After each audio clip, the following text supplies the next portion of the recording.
প্রশ্ন হলো, নবীজি সাল্লাল্লাহু আলাইহি সাল্লামের জানাজা কে পড়িয়েছেন? কি বাজেট সম্পর্কে আপনার সার্বিক মূল্যায়ন আশা করি।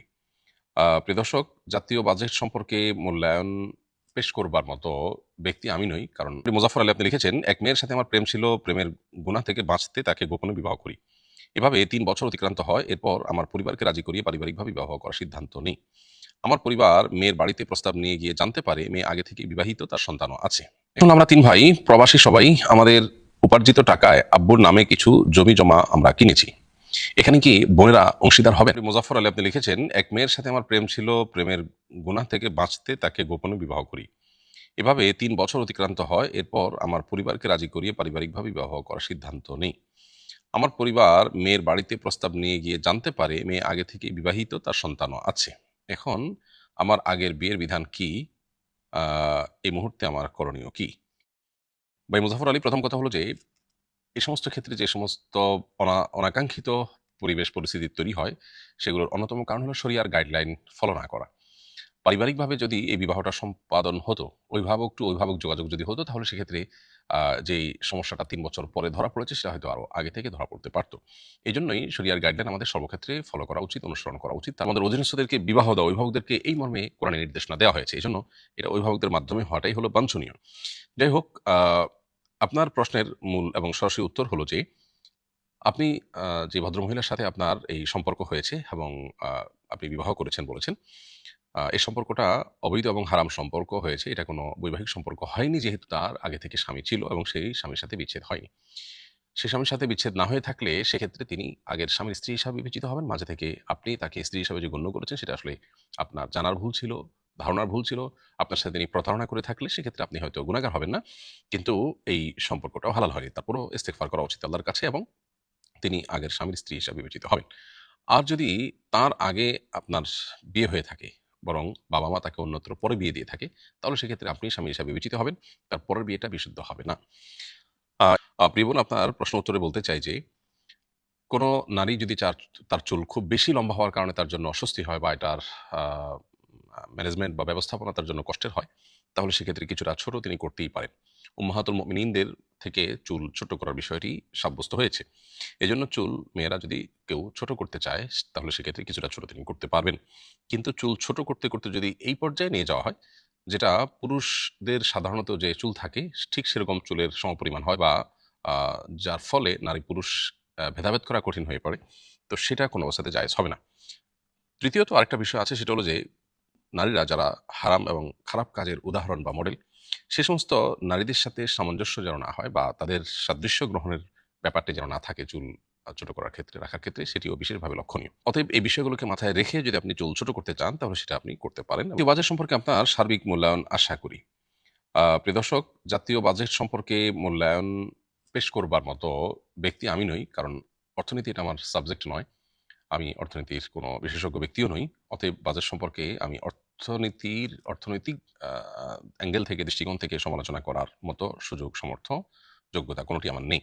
তবে দেশের একজন সাধারণ মানুষ হিসাবে, একজন নাগরিক হিসাবে খোলা চোখে আমি কয়েকটি জিনিস দেখতে পেয়েছি। সেই আলোকে আমি কথা বলতে পারি। ইতিবাচক দিকগুলোর মধ্যে একটা হলো যে তামাক জাতীয় যে পণ্য, এগুলোর কর বাড়ানোর ফলে আপনার এগুলোর প্রতি মানুষের একটা নেতিবাচক অভ্যাস, এই নেতিবাচক অভ্যাস পরিত্যাগে মানুষকে উৎসাহিত করা হয়েছে একভাবে। এটা একটা পজিটিভ দিক, আলহামদুলিল্লাহ।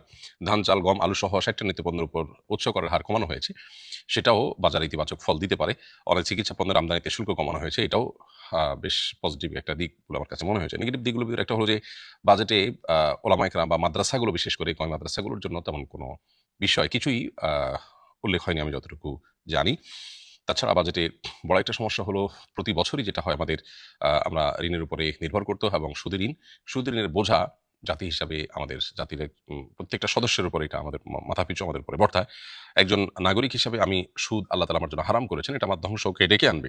দেশের নাগরিক হওয়ার সুবাদে বা এর কারণে আ রাষ্ট্র বা সরকার যখন সুদী ঋণ নেয়, তখন সেক্ষেত্রে সেটা মাথাপিছু হারে আমার উপরে বর্তায়। আমার গুনাহ না হলেও এই যে আ আমার উম আমার উপরেও যে ঋণের একটা বোঝা আসছে, এই জায়গা থেকে সরকারকে বের হয়ে আসার চেষ্টা করতে হবে। এটা বড় মাপের একটা সমস্যা, এবং আ এইটা থেকে বের হয়ে আসার জন্য বহুবিধ প্রস্তাবনা আছে, বহুবিধ বিকল্প আছে।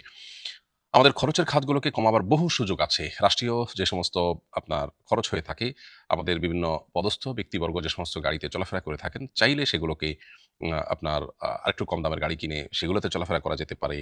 এগুলো যদি করা যায় তাহলে সেক্ষেত্রে অনেক ক্ষেত্রেই সুদী ঋণের উপর নির্ভরতা কমানো সম্ভব হবে। যে দেশের মানুষ সুদ ঋণের ব্যাপারটিকে ঘৃণা করে, যার ফলে তারা ইসলামী ব্যাংকিং এর প্রতি ঝাঁপিয়ে পড়েছে, সেই দেশের নাগরিকদের চাওয়া যে সুদী ঋণ মুক্ত বাজেট প্রণয়ন করা, সেটা বলার অপেক্ষা রাখে না। অতএব বাজেটে সেই দিকটাকে বিশেষভাবে ফোকাসে আনা দরকার এবং মনোযোগ দেওয়া দরকার। একদিনে বা রাতারাতি সম্ভব না হলেও পরিকল্পনা করে সেখান থেকে বের হয়ে আসার চেষ্টা করা উচিত। আমরা যেন পরনির্ভরশীলতার এই জাতাকল থেকে বের হয়ে আসতে পারি, নিজের উপর নিজের পা নিজে দাঁড়াতে পারি, স্বাবলম্বী হতে পারি। আমরা যেন বিশ্বের দরবারে প্রভাবশালী একটি জাতি রাষ্ট্র হিসাবে মাথা উঁচু করে দাঁড়ায়। প্রশ্ন হলো, নবীজি সাল্লাল্লাহু আলাইহি সাল্লামের জানাজা কে পড়িয়েছেন, কিভাবে তার জানাজা সম্পন্ন হয়েছিল এবং তৎকালীন সময়ের সবার জন্য নবীজির জানাজা অংশগ্রহণের অনুমতি ছিল কিনা জানতে চাই। শেষের টুকরোর উত্তর আগে দিচ্ছি। সেটা হলো যে নবী করিম সাল্লাল্লাহু আলাইহি সাল্লামের জানাজায় সবার শরীক হওয়ার সুযোগ ছিল। এমন কোনো বিধিনিষেধ ছিল না যে তার জানাজা অমুক অমুক শ্রেণীর মানুষরা পড়তে পারবে না বা বিশেষ শ্রেণীর মানুষরা পড়বে, এরকম কোনো বিধিনিষেধ ছিল না। যে কেউ তার জানাজা পড়তে পেরেছেন। তার জানাজা জামাতে সাধারণত অন্য 10টি জানাজার মতো পড়া হয়নি, বরং তার জানাজা পড়া হয়েছে ব্যক্তিগতভাবে, অর্থাৎ লাশ রাখা ছিল, প্রত্যেকে গিয়ে যার যার মতো করে জানাজা পড়ে এসেছেন। দলবদ্ধভাবে বা জামাতের সাথে যে জানাজা হওয়ার কথা, সেটি নবী করিম সাল্লাল্লাহু আলাইহি ওয়াসাল্লামের ক্ষেত্রে হয়নি।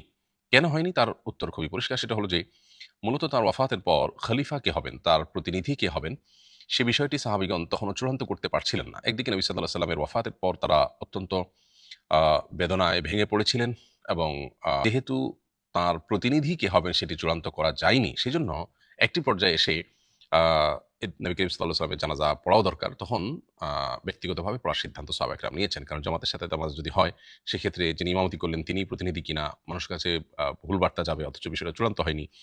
এই ইস্যুগুলোকে মাথায় রেখে সাহাবায়ে কেরাম যার যার মতো করে জানাজা পড়েছেন। এবং আমরা 3 ভাই প্রবাসী, সবাই আমাদের উপার্জিত টাকায় আব্বুর নামে কিছু জমি জমা আমরা কিনেছি। এখানে কি বোনেরা অংশীদার হবেন?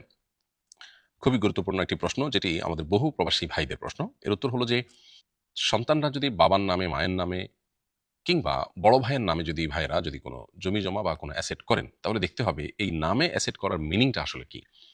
অনেক সময় থাকে এটি শুধুই অনারারি, অর্থাৎ আমরা ভাইরা সবাই বেঁচে আছি, সবাই মিলে উপার্জন করছি, কিন্তু বাবাকে খুশি করার জন্য বাবার নামে কিনলাম, এটা জাস্ট তাকে খুশি করার জন্য, সম্পদ আমাদের, রাখলাম তার নামে। এটা যদি হয় তাহলে যারা কিনেছেন তারাই মালিক হবেন। করেছেন যে 3 জন প্রবাসী আছেন, আপনারা আপনাদের সবার উপার্জিত টাকা দিয়ে বাবার নামে জমি কিনেছেন। আপনারা কে কত দিয়েছেন সেই হিসাব যদি থাকে বা আনুপাতিক হারে যদি সবাই সমানভাবে দিয়ে থাকেন, তাহলে সেক্ষেত্রে বাবার নামে কিনেছেন, শুধুই অনারারি সম্মানার্থে বাবার নামে কিনেছেন, তাহলে সেক্ষেত্রে এটার মালিক আপনারাই হবেন, বোনেরা এখানে কোনো হক পাবে না। আর যদি এই বাবার নামে কেনার মিনিং হয় তাকে গিফট আকারে দিয়ে দেওয়া, আমরা যে যা পেরেছি দিয়েছি বা সমান হারে দিয়েছি, যেটাই হোক, বাবাকে বলেছি বাবা এটা তোমাকে আমরা দিয়েছি, এটা তোমার। সো বাবার নামে কিনে দিয়েছেন মানে বাবাকে আপনি দিয়েছেন জমিটা। তাহলে সেক্ষেত্রে বাবার মৃত্যুর পর এই সম্পদের ভাগ আপনারা ভাইরা যেমন পাবেন, বোনরাও পাবেন, এবং অন্য ওয়ারিস থাকলে তারাও আনুপাতিক হারে পাবেন। যেমন আপনার মা বেঁচে থাকলে আপনার বাবার মৃত্যুর পর তিনিও সেখান থেকে একটা হিস্সা বা অংশ পাবেন। আমার ফেসবুক অ্যাক্টিভিটিতে প্রভাবিত হয়ে কয়েকজন ইসলামী আদর্শ থেকে কিছুটা দূরে চলে গিয়েছে। আমি বুঝতে পেরেছি আমার সে অবস্থান ভুল ছিল, কিন্তু তারা আর ফিরে আসছে না। এই অবস্থায় আল্লাহ কি আমার তওবা কবুল করবেন, নাকি তারা যতদিন সেই ভুলের উপর থাকবে ততদিন আমিও তাদের গুনাহের অংশীদার থাকবো? রব্বুল আলামিন তাওয়াব, তিনি বারবার বান্দার তওবা কবুল করে থাকেন। অতএব আপনি যে ভুল করেছেন সে ভুল বুঝতে পেরে এখন যদি আল্লাহর কাছে কায়মনো বাক্যে আপনি ক্ষমা প্রার্থনা করেন, আপনি যদি সংশোধন করেন এবং আল্লাহর কাছে ইস্তেগফার করেন, আশা করা যায় আল্লাহ রাব্বুল আলামিন আপনাকে মাফ করবেন, কারণ আল্লাহ তাআলা ক্ষমাশীল এবং তিনি তওবা কবুলকারী। আপনার ভুলের কারণে যে মানুষগুলো বিচ্যুত হয়েছে সঠিক পথ থেকে, সেই মানুষগুলো বিচ্যুত হওয়ার দায় আপনার উপরে মৌলিকভাবে আসার কথা ছিল।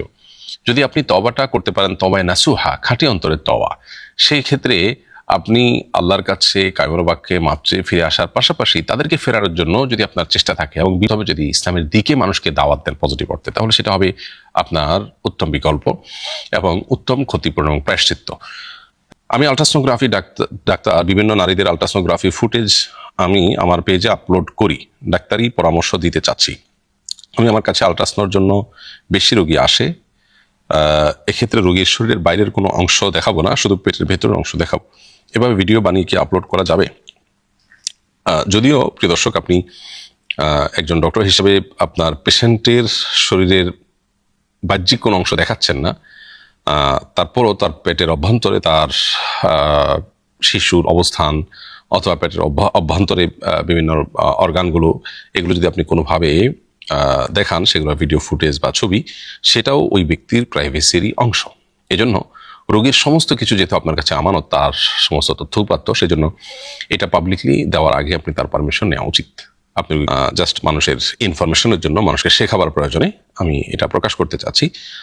এটা আপনি তাকে যদি জানিয়ে নেন তাহলে সেটা আপনার জন্য জায়েজ হবে। এবং আজকাল এ ধরনের বিষয়ে সাধারণত যদি কারো কাছ থেকে অনুমতি নেওয়া হয় তাহলে সেক্ষেত্রে সেটা তিনি অনুমতি দেওয়ার কথা, কেউ মানা করার কথা না। কোনো অর্গানের রিয়েল পিকচার মানুষের সামনে তুলে ধরা এটা কঠিন কোনো কাজ নয়।